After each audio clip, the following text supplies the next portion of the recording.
हैं भारत समाचार। मैं हूं आपके साथ शांतनु त्रिपाठी। बुलेटिन की शुरुआत करते हैं इस वक्त की बड़ी खबर के साथ। लखनऊ से खबर सामने आ रही है। हलाल प्रमाणित उत्पादों पर यूपी में बैन लग गया है। राज्य सरकार ने हलाल प्रमाण पर रोक लगा दी है। यूपी में कई प्रोडक्ट पर हलाल प्रमाण की बिक्री हो रही थी। और देखिए, ये हलाल सर्टिफाइड प्रोडक्ट की बिक्री लगातार यूपी में हो रही थी। कई प्रोडक्ट हलाल सर्टिफाइड जिनको बेचा जा रहा था, अब इस पर यूपी में प्रतिबंध लगा दिया गया है। बड़ी खबर सामने आ रही है लखनऊ से।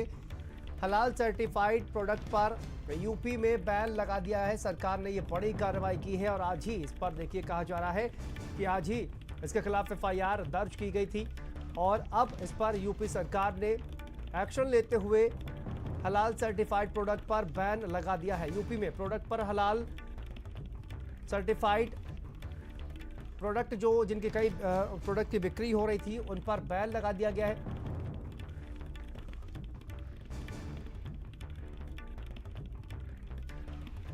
तो देखिए, हलाल सर्टिफिकेशन पर बैन लगा दिया गया है उत्तर प्रदेश में। ये बड़ी खबर सामने आ रही है और हलाल सर्टिफाइड प्रोडक्ट्स पर यूपी में बैन लगा दिया गया है। लखनऊ से बड़ी खबर सामने आ रही है। राज्य सरकार ने हलाल सर्टिफिकेशन पर रोक लगा दी है। यूपी में कई प्रोडक्ट्स पर हलाल सर्टिफिकेट जो है वो दिया जा रहा था और इनकी बिक्री की जा रही थी, लेकिन अब इस पर सरकार ने बड़ी कार्रवाई की है क्योंकि इस पूरे मामले पर हजरतगंज में जो है वो शिकायत दर्ज कराई गई थी। इस पूरे मामले पर मुख्यमंत्री योगी आदित्यनाथ ने स्वयं संज्ञान लिया था, लेकिन अब देखिए राज्य सरकार ने ये बड़ी कार्रवाई करते हुए हलाल सर्टिफिकेशन पर बैन लगा दिया है। इसके अलावा हलाल सर्टिफाइड कई प्रोडक्ट्स पर भी बैन लगा दिया गया है। और इसी खबर पर हमारे साथ संवाददाता कफील जुड़ गए हैं। कफील, आज ही देखिए कहा जा रहा है कि हलाल सर्टिफिकेशन को लेकर जिस तरह की शिकायत दर्ज कराई गई थी, मुख्यमंत्री योगी आदित्यनाथ ने भी संज्ञान लिया था। अब इस पर कार्रवाई भी की गई है। हलाल सर्टिफिकेशन पर बैन लगा दिया गया है। इसके अलावा कई प्रोडक्ट ऐसे हैं जो हलाल सर्टिफाइड प्रोडक्ट हैं, उन पर भी बैन लगा दिया गया है। क्या अपडेट इस पूरे मामले में सामने आ रही है कफील?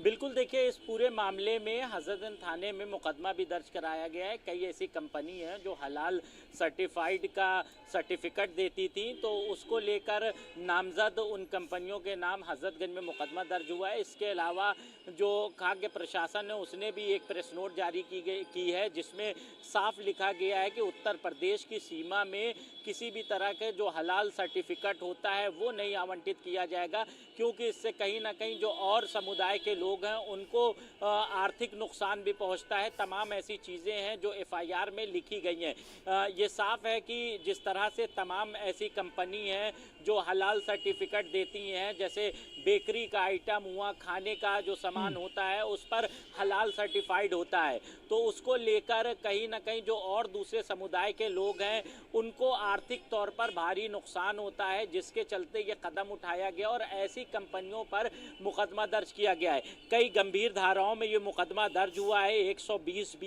153A, 298, 384, 420, 467 सहित 9 धाराएं ऐसी हैं जिन पर मुकदमा दर्ज किया गया। जो कंपनी है 8 ऐसी जो बड़ी कंपनी है, उनका नाम हम आपको बता दें। हलाल India private limited, Jamiat उलेमाए Hind Halal trust, इसके अलावा हलाला council of India, Jamiat Ulema Maharashtra, कुल ऐसी 8 कंपनी हैं जो हलाल सर्टिफिकेट देती हैं। इनके खिलाफ नामजद रिपोर्ट हजरतगंज में दर्ज की गई है। फिलहाल अब जो पुलिस है वो कार्रवाई में जुट गई है। इन कंपनियों का पूरा डाटा निकाला जा रहा है, आखिर ये किस बिना पर ये हलाल का सर्टिफिकेट देती हैं, जो तमाम प्रोडक्ट हैं वो कैसे मार्केट में ये फ्लो करती हैं, उसका जो पैसा है वो कहाँ पर इस्तेमाल होता है। इन तमाम चीज़ों को लेकर अब पुलिस जांच पड़ताल कर रही है, क्योंकि खुद मुख्यमंत्री योगी आदित्यनाथ ने इस पूरे मामले का संज्ञान लिया है और सख्त निर्देश दिए हैं। तो तमाम जो पहलू हैं, जो बिंदु हैं, उस पर पुलिस अब जांच कर रही। आखिर जो हलाल सर्टिफिकेट दिया जाता है वो कहाँ से ऑथराइज रहता है, और जो उसका पैसा मिलता है सर्टिफिकेशन का, वो पैसा कहाँ इस्तेमाल किया जाता है। इसके अलावा आखिर बेकरी का आइटम हो या फिर दाल चावल आटा, अगर इस पर इस तरह के हलाल लिखे रहते हैं तो वो क्यों लिखा जाता है। इन तमाम चीज़ों को लेकर जो उत्तर प्रदेश की पुलिस है अब वो जुट गई है। हजरतगंज थाने में ये पूरा मुकदमा दर्ज हुआ है। अब देखना ये होगा पुलिस इसमें क्या कार्रवाई करती है, क्योंकि 8 कंपनी नामजद हैं। इसके अलावा तमाम और ऐसी भी कंपनी होंगी जो इस तरह का सर्टिफिकेट बेचती हैं, क्योंकि कई ऐसी बड़ी मल्टीनेशनल कंपनी हैं जो प्रोडक्ट, चाहे वो नॉनवेज का प्रोडक्ट हो या किसी भी चीज़ का, उस पर हलाल सर्टिफाइड रहता है। तो तमाम ऐसी चीज़ें हैं, उस पर अब जांच पड़ताल होगी और देखना होगा इस पूरे खेल में कौन कौन शामिल है। ठीक है कपिल, बहुत बहुत शुक्रिया आपका इस तमाम जानकारी के लिए। आगे बढ़ते हैं। हलाल शब्द का प्रयोग सबसे पहले इस्लाम में कुर्बानी के लिए किया जाता था। आज हलाल एक सर्टिफिकेट बन गया है जिसे लोग बांट रहे हैं। देखिए खास रिपोर्ट। हलाल सर्टिफिकेट पर छिड़ी रात। लखनऊ में दर्ज हुई एफआईआर। सीएम योगी ने मामले का लिया संज्ञान, कानूनी कार्रवाई के दिए निर्देश। बिना किसी अधिकार के खानपान और सौंदर्य प्रसाधन के प्रोडक्ट्स को अवैध तरीके से हलाल सर्टिफिकेट देने के काले कारोबार पर सरकार की तरफ से कानूनी कार्रवाई की तलवार लटकी हुई है। हलाल सर्टिफिकेट देने के काले कारोबार के खिलाफ लखनऊ कमिश्नरेट के हजरतगंज कोतवाली में पहली एफआईआर दर्ज हुई।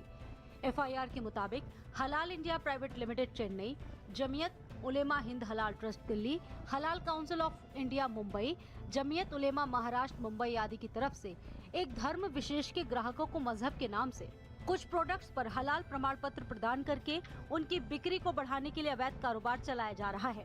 इन कंपनियों के पास किसी उत्पाद को प्रमाण पत्र देने का कोई अधिकार नहीं है। क्या होता है हलाल?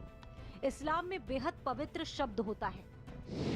हलाल का मतलब जायज माना जाता है। हलाल शब्द को विधिवत माना जाता है। इस्लाम में हलाल को उचित कहा गया है। हलाल को ग्रहण भोग के लिए शुद्ध माना जाता है। हलाल का मतलब जिस पर कोई बैन ना हो। हलाल को विधिवत और जायज कहा जाता है। इस्लाम में हलाल शुद्धता की गारंटी देता है। बीजेपी के राष्ट्रीय प्रवक्ता राकेश त्रिपाठी पूरे मामले में क्या कहते हैं, उनको भी जरा सुन लीजिए। लगातार कई दिनों से ये शिकायत मिल रही थी कि खाद्य पदार्थों पर, कपड़ों पर हलाल सर्टिफिकेट किया जा रहा है। ये हलाल सर्टिफिकेट करना पूरी तरह से धोखेबाजी है। ये सांप्रदायिक सद्भाव को बिगाड़ने की एक चेष्टा हो सकती है। और इसकी जब शिकायतें मिल रही थी तो उत्तर प्रदेश के मुख्यमंत्री योगी आदित्यनाथ जी ने इसका संज्ञान लिया है और संज्ञान लेकर के एक एफआईआर दर्ज कराई है। एफआईआर के आधार पर इसकी जांच होगी कि कौन लोग हैं और किस मंशा के साथ ये हलाल सर्टिफिकेट देने का प्रयास कर रहे थे। क्या इसके पीछे किसी प्रकार का सांप्रदायिक विभाजन उत्पन्न करना है, क्या लोगों की भावनाएं भड़काने का प्रयास है? ये सारी बातें जांच में आएंगी और जांच के आधार पर जो लोग दोषी निकल करके आएंगे उनके खिलाफ ठोस और कठोर कार्रवाई होगी, क्योंकि किसी को भी यह इजाजत नहीं दी जा सकती है कि किसी की धार्मिक भावनाओं को भड़काने की कोई चेष्टा करे। शिकायतकर्ता ने इसे बड़ी साजिश की आशंका बताते हुए कहा कि जिन कंपनियों ने ऐसा हलाल सर्टिफिकेट इनसे हासिल नहीं किया, उनके प्रोडक्ट की बिक्री को घटाने का प्रयास किया जा रहा है, जो कि आपराधिक कृत्य है। आशंका है कि कोर्ट रचित दस्तावेजों का सहारा लेकर हलाल सर्टिफिकेट के नाम पर इकट्ठा हो रही अवैध कमाई से आतंकवादी संगठनों और राष्ट्र विरोधी गतिविधियों की फंडिंग की जा रही है। इस मामले में मौलाना सूफियान का बयान सामने आया है। क्या कहते हैं मौलाना सूफियान, उनको भी सुनते हैं। देखिए, मज़हब इस्लाम महज इबादत या अक़ीदे का नाम नहीं है, बल्कि इस्लाम ने अपने मानने वालों को उनकी ज़िंदगी के हर मामलात में रहनुमाई फरमाई है। क्या चीज़ हमें खानी है, क्या चीज़ इस्तेमाल करनी है, क्या चीज़ पहननी है, ये तमाम चीज़ें इस्लाम के दायरे के मुताबिक होनी चाहिए। यही वजह है कि जो अशिया हम इस्तेमाल करते हैं या जो गोश्त हम खाते हैं वो हलाल है या हराम है, या जो चीज़ें हम इस्तेमाल कर रहे हैं वो हलाल हैं या हराम हैं, इन तमाम चीज़ों की मालूमात हमें इस्लाम के नुक्ते नज़र से होनी चाहिए। और इसी बुनियाद पर जो अहले इल्म हैं, उलमा हैं, वो हलाल सर्टिफिकेशन फराहम करते हैं। खास बात यह है कि शाकाहारी उत्पादों जैसे कि तेल, साबुन, टूथपेस्ट, मधु आदि की बिक्री के लिए हलाल प्रमाण पत्र दिया जा रहा है, जबकि शाकाहारी वस्तुओं पर ऐसे किसी सर्टिफिकेट की जरूरत नहीं पड़ती है।